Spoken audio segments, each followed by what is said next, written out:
Today, we're cutting through the noise around natural disasters. You see these massive, scary headlines all the time, right? But what's really going on behind the numbers? We're going to dig into the data to really understand the true costs and, more importantly, the real causes of these events happening all over the world. So let's start with this number, $380 billion. That was the total economic hit from natural disasters in 2023 alone. I mean, it's a figure that's almost impossible to wrap your head around, and it's way, way higher than the average we've been seeing this century. So was 2023 just a fluke, a really bad year, or is this part of a much bigger pattern?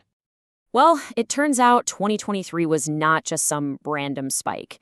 Not even close. The trend here is just undeniable. The number of disasters that cause at least $1 billion in damage has been steadily climbing for more than 2 decades now. We're seeing more costly events more often, period. Okay, so here's the game plan for making sense of all this. We'll start with the rising costs. Then we'll do a deep dive on 2 very different disasters to see what they teach us. We'll talk about something called the protection gap, figure out what's really driving all this damage, and then finally, we'll look at what a more resilient future might actually look like. To really get the global picture, you have to zoom in on the local stories, right? A disaster isn't just a number on a spreadsheet. It's a real event that completely changes a place and its people. So let's compare 2 huge but totally different catastrophes from 2023. First up, a sudden, incredibly violent event. In the early hours of February 6th, a series of powerful earthquakes just ripped through southern Turkey and northern Syria. In a matter of minutes, the entire region was changed forever. The human cost was just staggering. Almost 60,000 people lost their lives. To put that in perspective, that made it the single deadliest disaster the world had seen in more than a decade. And the economic fallout was just as massive. $91 billion. That's destroyed homes, collapsed roads and hospitals, and just shattered livelihoods. But here, this is the most critical piece of the puzzle. Of that $91 billion in damage, a whopping $85 billion was uninsured. This giant shortfall between the total damage and what's actually covered by insurance, that's what experts call the protection gap. It's the money that families, communities, and governments are left to figure out on their own. Okay, now let's do a complete 180 and look at a totally different kind of threat. This wasn't one single shocking event. This was more like a relentless, year-long assault. You could call it a death by 1,000 cuts. We're talking about severe convective storms, or SCS, mainly in the United States.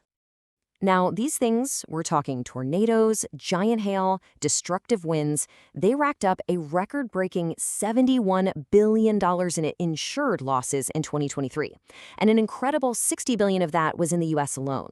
This wasn't one giant hurricane, it was just a constant barrage of smaller, but still incredibly damaging storms. So those 2 stories, the sudden earthquake and that constant barrage of storms, they perfectly set the stage for 2 concepts we absolutely have to understand to get the picture today. That protection gap we mentioned, and the rise of something called secondary perils. The protection gap, it's actually a really simple idea. It's the difference between the total bill for a disaster and what insurance actually pays out. It's the uninsured piece of the pie, the burden that falls right back on families, small businesses, and ultimately taxpayers. And this right here, this shows you exactly how huge that gap can be and how much it changes depending on where you are. Just look at this. The total economic damage from the earthquake and Hurricane Ian, they're almost identical. But the insured portion? For the hurricane in the U.S., it was nearly 10 times bigger than for the earthquake. It just goes to show how vital insurance is for a community's ability to bounce back financially. So that brings us back to those storms in the U.S. They're part of a category that experts call secondary perils. Now, honestly, the name is a little misleading. It definitely doesn't mean they're less destructive. It's just a way to separate them from the big primary perils we always think of, like massive earthquakes or a Category 5 hurricane. And if you thought the name was misleading, just look at this chart. Secondary? I don't think so. That enormous slice of the pie represents those severe convective storms. These so-called secondary perils are now driving the majority of insured losses every year, leaving the traditional primary perils way behind. It's a huge shift. So all of this leads us to the billion-dollar question, right? Why? Why is this happening? Why do the bills just keep getting bigger and bigger every single year? Well, the data points to two really powerful forces that are working in tandem. The first driver is us. It's socioeconomic.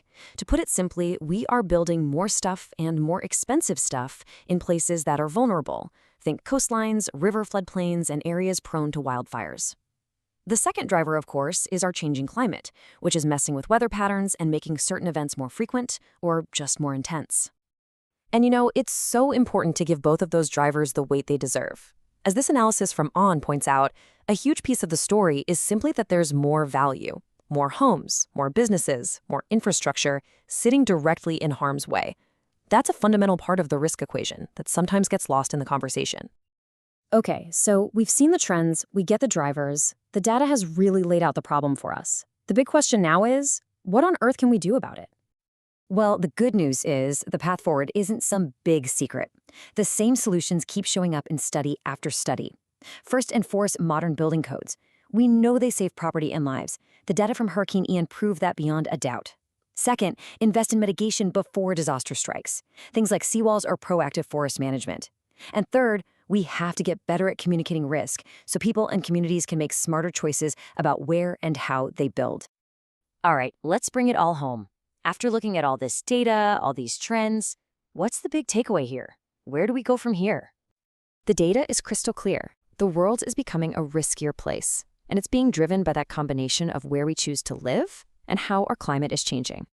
The numbers don't give us an easy answer, but they frame the one critical question we all have to face. The risk is rising. The choice of how we adapt, well, that's up to us.